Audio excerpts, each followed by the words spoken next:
Coming up on KQ2 News at 10, the opioid epidemic continues to surge nationwide, how some here in St. Joseph are working to prevent the drug overdoses. Also, the manhunt for an Alabama corrections officer and escaped inmate is over, where the two were arrested.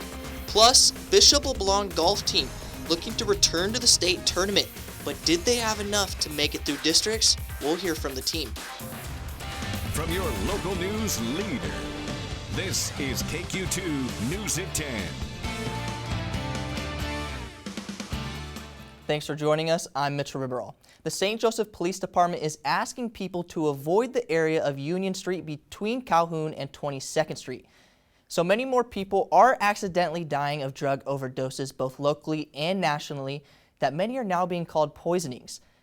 Numbers from the St. Joseph Health Department show there have already been 15 overdose deaths in Buchanan County in the first 3 months of the year. That compares to 29 in all of 2021, which was a record year. Experts say fentanyl is to blame, a drug up to 100 times more powerful than morphine. They say dealers and others who sell illegal drugs add fentanyl to other drugs to make them stronger and more addictive. And because just the smallest amount of fentanyl can be lethal, even some drugs sold online can be fatal. If you're trying to buy something off of social media, you're getting a fake pill that more than likely has fentanyl in it and likely a lethal dose. So it's just not worth your life over one pill. It only takes one pill. It only takes a half a pill and you can die. The opioid epidemic continues to surge across the country and right here in St. Joseph. The #1 leading cause? Fentanyl. KQ2's Danielle Soxie spoke with those who work every day to prevent the deadly drug from killing others. You need to educate yourself on what fentanyl is and what it's doing to our country. It's destroying our country. Owner of a local healing center, Puckett has seen hundreds of people walk through his doors needing help, saying the age range is dropping lower and lower. They're putting it in everything, and we're going to start seeing younger people that are being affected and dying from fentanyl. So far in 2022, 15 individuals have died from overdose in St. Joseph, 9 due to fentanyl, on pace to triple numbers from the previous year.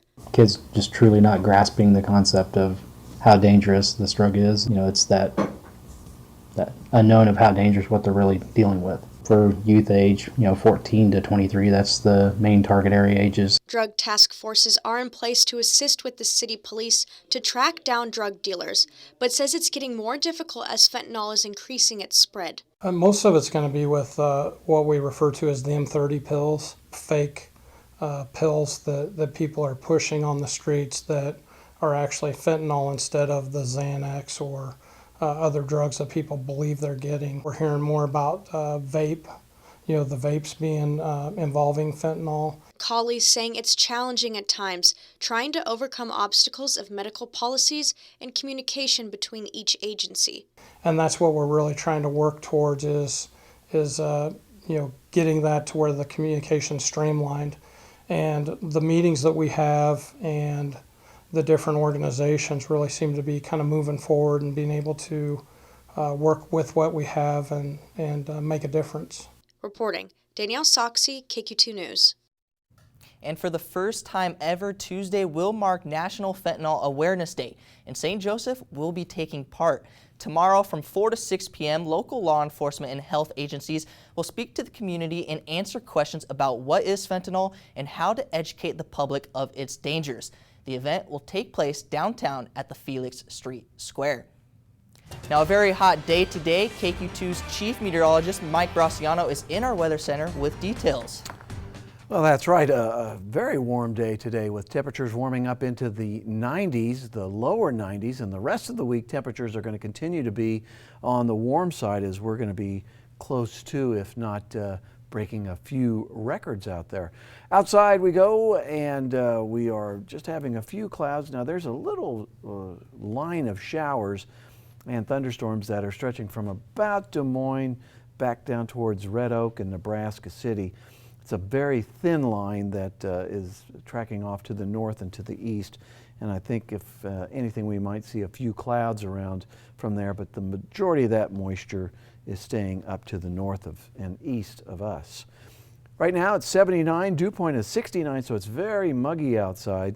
Humidity is at 72%, a south wind at 16, pressure is on the rise. Again, we'll talk about that heat and how long it's going to stick around coming up in a few minutes. Mitchell? Thank you, Mike. The Sound of Speed Air Show returns to St. Joseph this summer. The air show announcing on Facebook that this year's event will be July 15th through the 17th at Rosecrans Memorial Airport, adding that this year they will feature its first ever Warbird fly-in. The event will have B-29, DOC, and the CAF Gulf Coast Wings B-17 Texas Raiders.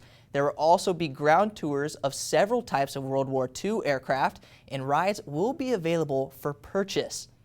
Now, the St. Joseph Board of Education announcing the approval of 3 promotions. Shannon Nolte has been named Director of Student Services, replacing Dr. Robert Segrist, who is moving into the role of Assistant Superintendent of Business and Operations. Nolte joined the district in 2020 as the Director of Secondary Education. Laura Gilpin replaces Nolte in that role. She currently serves as the Benton High School principal. Gilpin has been with the school district for 23 years, and Lynn Davis will move from an assistant administrator at Benton High School to serving as the school's principal. Davis has worked at Benton for the past 15 years. Northwest Missouri State University honored its most recent graduates during the spring commencement ceremonies over the weekend. The university recognized more than 1,470 students between the ages of 19 and 70 who completed their degrees in the spring or plan to this summer. The university reports that 1,162 students graduated this spring, setting a new Northwest record. Friday's ceremony included a shooting contest on a Little Tykes basketball hoop between Trevor Hudgens and University President John Jasinski. Now to the nationwide manhunt that ended in a dramatic capture. An escaped murder suspect and the former corrections officer accused of helping him escape now caught. Authorities tonight relieved it happened without them having to fire a single shot. ABC's Morgan Norwood has more. After 11 days on the run, the multi-state manhunt for murder suspect Casey White and the former corrections officer who detectives say helped him escape from jail is now over. This has ended a very long and stressful and challenging week and a half. It ended the way that we knew it would. Authorities say the two led them on a car chase that ended in a wreck in Evansville, Indiana. Investigators say Casey White surrendered, but Vicky White, who they say was driving, died in the hospital after shooting herself. The Marshals Task Force officers intercepted them, actually collided with them to try to end the pursuit. Their capture late today came just hours after a key development. This surveillance picture showing a stolen pickup truck found abandoned at an Indiana car wash. The man in the image believed to be Casey White. The search once again intensifying once authorities grew concerned that Casey White, who's facing 2 counts of capital murder and a 2015 stabbing incident, may be extremely violent without his medication. We got a dangerous man off the street today. He is never going to see the light of day again. Casey White and Vicky White, who are not related, had been on the run since April 29th, seen then leaving the Lauderdale County Jail together in a patrol car for a court appointment that officials say never existed. Today, new charges of forgery and identity theft filed against Vicky White, the sheriff saying she bought that Ford Edge with an alias. The investigation now focused on finding a motive. Morgan Norwood, ABC News, Los Angeles. Still ahead on KQ2 News at 10, extreme wildfire conditions fueling the infernos in New Mexico as officials fear fierce winds and drought conditions could spark a new fire. And the heat continues for a while. We'll tell you how long coming up in just a few minutes. First, here's a look at your almanac. Stay with us. We'll be right back.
Welcome back. The University of Missouri will cut down more than a dozen trees on the quad this summer.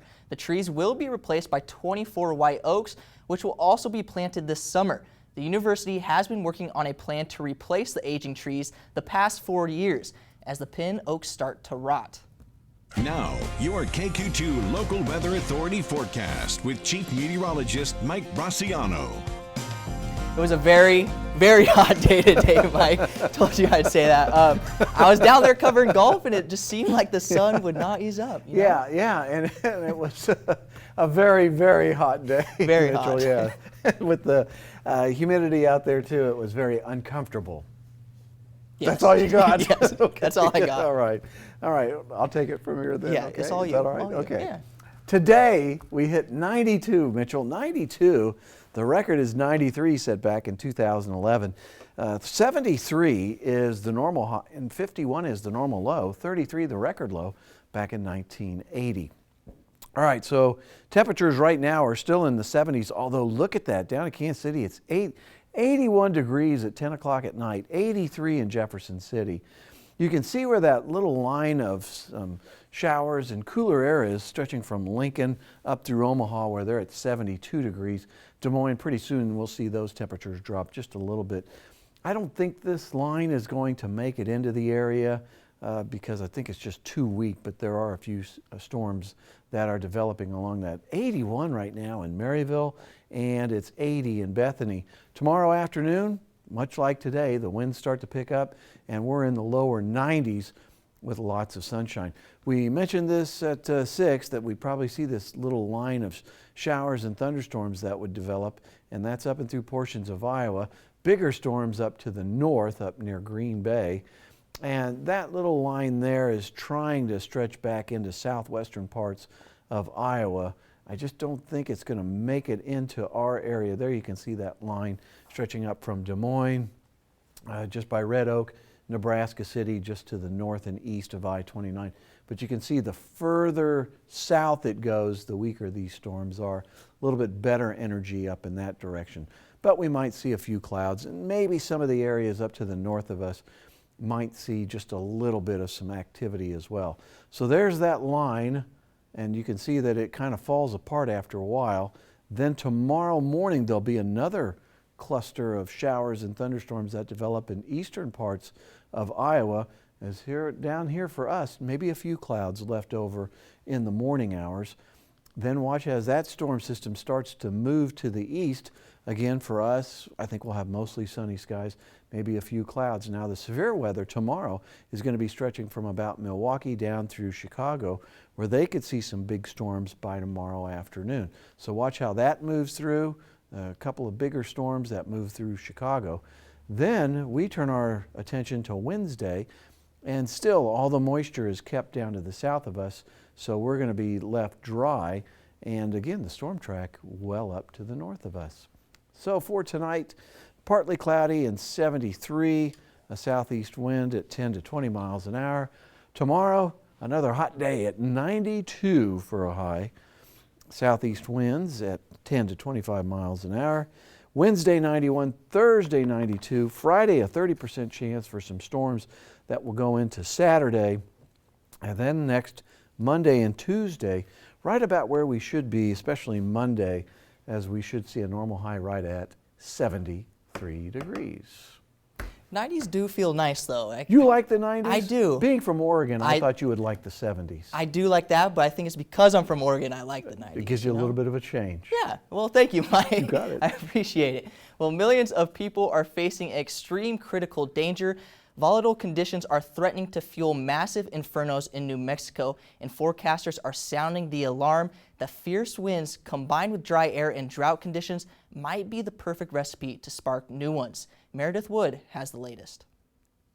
As raging infernos scorch the earth in northern New Mexico, it's a race against the time for crews fighting the flames. Main head of the fire is angry. With wind gusts clocking it up to nearly 60 miles per hour Monday, the fire risk is at the extremely critical top tier level near the second largest wildfire in the state's history. the Hermit's Peak and Calf Canyon fire.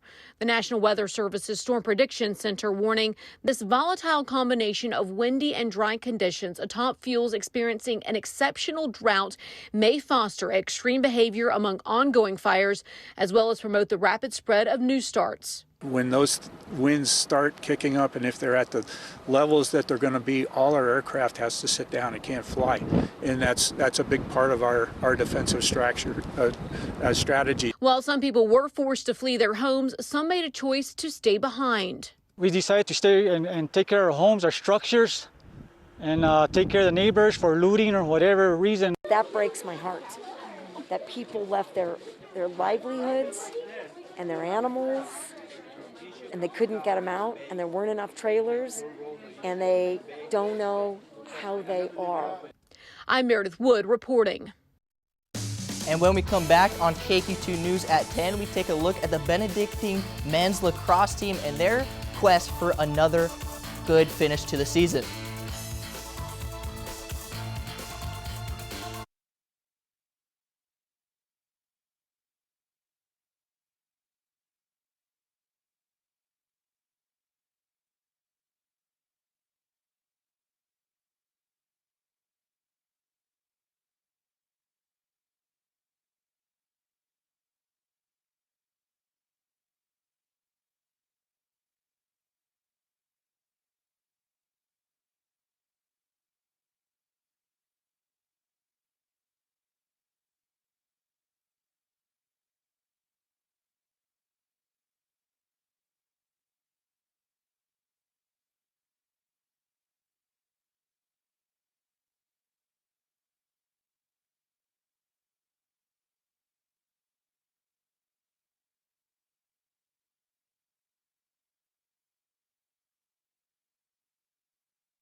The Benedictine lacrosse teams recently made program history after both men and women's teams won the KCAC championships. The women's team just got back from winning the NAIA National Championship, and now the men's team will play in the NAIA Invitational this week.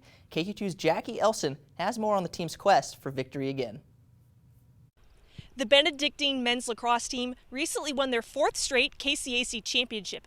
Now they're headed to Florida where they'll play Indiana Tech in the NAIA Invitational. So the last 3 seasons, including this one, we've made our national tournament, which is the top 8 teams in the NAIA. We've lost in the quarterfinal the past 2 years, so this year we're really just focused on kind of get into that next step into a semifinal and championship.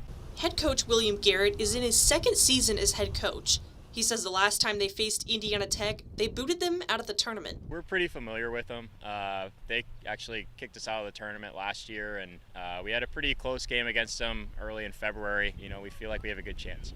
He adds that this team has faced a lot of challenges this season, and now they're trying to get back to where their expectations are. I think this team has just kind of overcome a lot of adversity this season. I think when you kind of overcome that adversity, a lot of times you see a lot of confidence come out of it. This team is really playing with confidence, which is great to see in May. One of the seniors says an area they've improved on the most this season will be key to their success when they face Indiana Tech. Urgency on offense.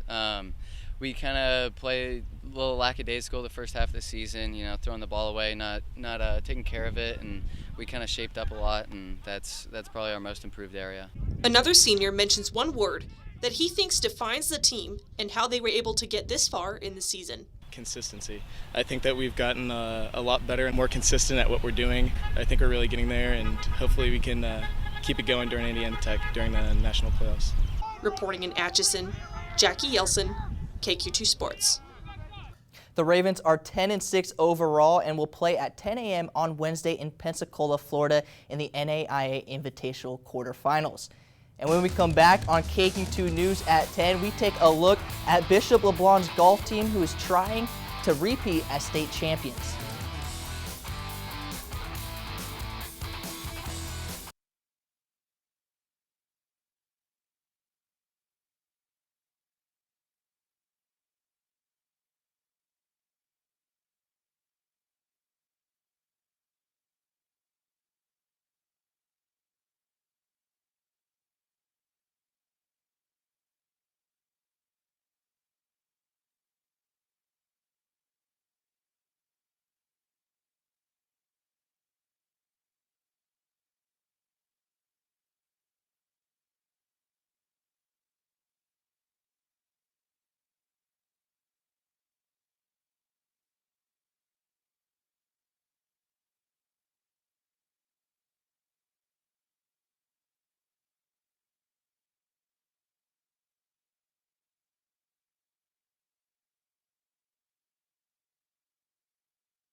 It was golf districts today for Class 3 District 4, and the Bishop LeBlond Golden Eagles coming away today with 5 golfers qualifying for state. Here's more on LeBlond's district's performance.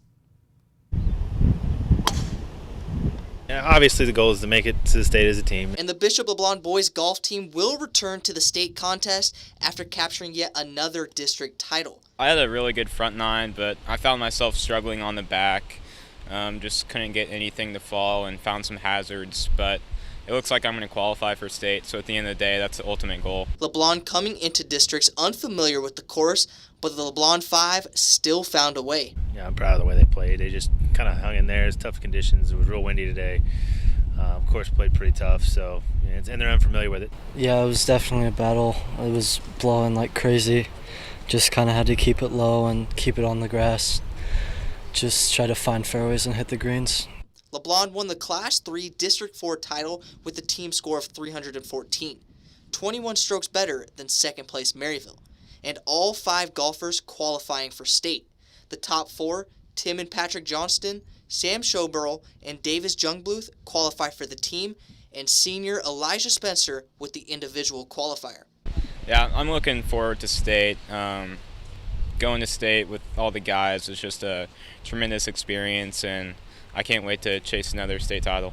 Yeah, I just had to stay true to how I play, not try to do anything crazy, just try to keep it in play. The Golden Eagles head into next week's Class 3 state tournament looking to win another state championship. If they can do it, it'll be LeBlond's 5th title in 6 seasons.